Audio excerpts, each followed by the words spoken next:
Okay, kita temankan Ainul berbasikal healing-healing petang-petang ni. Saya nak tengok tasik di sebelah.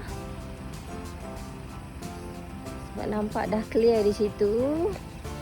Dengarnya ada projek nak blur itik di Lombong tu. Ini Lombong bekas biji timah kawan. Okey, dan di situ kebun dan di situ apa tu? Pokok buluh kawan. Buluh untuk rebung. Buluh madu untuk rebung. Okey, jom kita tengok. Di bekas Lombong ni ada banyak ikan ya. Ikan tauman kawan. Dulu sini ada pokok kelapa sawit. Sini.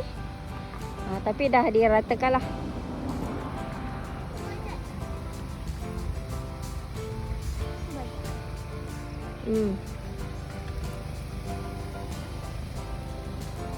Subhanallah.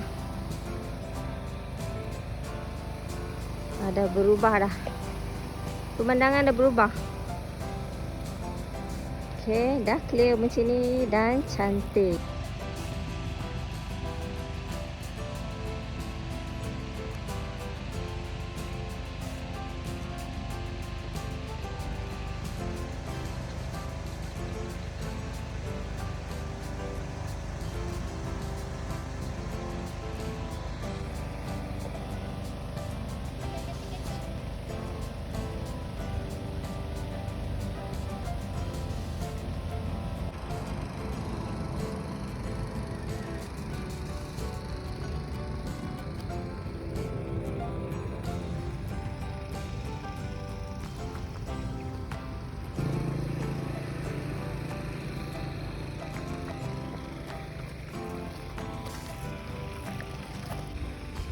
Okay, go.